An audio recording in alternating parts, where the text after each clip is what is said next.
Safe. I can meet you at the Smithsonian or someplace public. There's a new narwhal exhibit I've been wanting to check out at the Natural History Museum. See, Dustin did know this guy, because that was absolutely plausible. In addition to 50s sci-fi, he loved nature documentaries and shows, especially ones about weird creatures. They'd watched more than one shark show together while chatting. Still, though, it was tough to shake the feeling that he might be being played. "How will I recognize you?"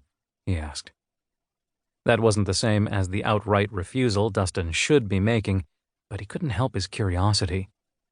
He could recite poetry about the other guy's dick and lean, wiry body, but he'd only ever seen his face in deep shadows, usually hidden by a hat pulled down or a pillow. And hell, this entire endeavor was all about Dustin's curiosity, and Saucerman knew it. The reply came slower this time, and had the little spinning symbol for a file uploading. "Here, probably past time I showed you my ugly mug. Don't share in any of the forums, okay? Look for me around 4-ish. Holy fuck. It was a picture.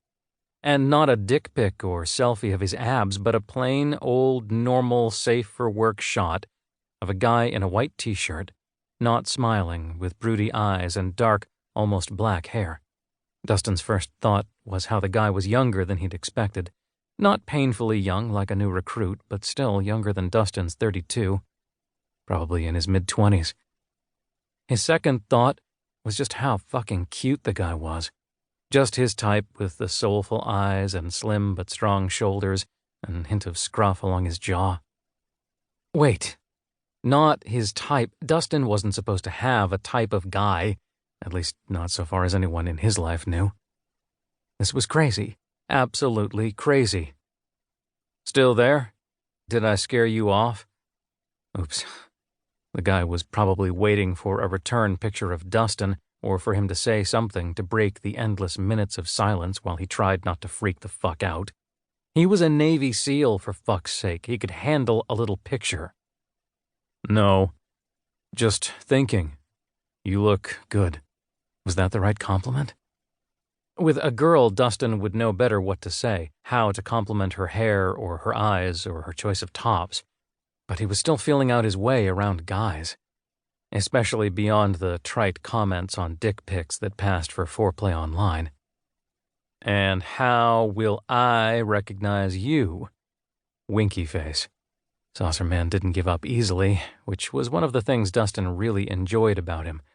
How the guy could be take charge and assertive without being overbearing. Dustin had to think fast.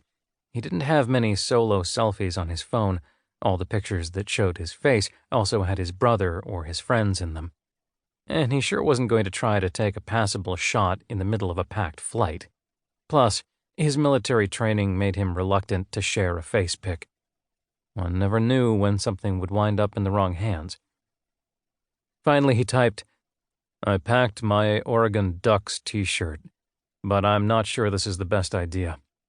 I don't even know your name." The woman in the seat next to Dustin shifted about uncomfortably, glaring at him. Hey, it wasn't Dustin's fault that God had chosen to make him 6'4" and built like a soccer forward with big shoulders and big thighs. This was one of the rare times that he wouldn't mind being more normal-sized, like his younger brother, Dylan. He tried to give the woman his best smile while waiting for a reply.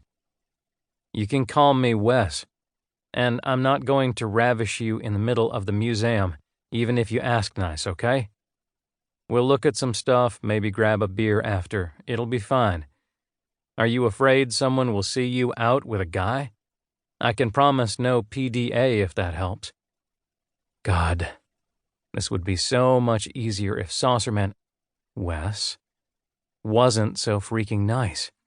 He was always like this in chat, too, sensing when Dustin was nervous or reluctant and knowing exactly what to say to calm him down.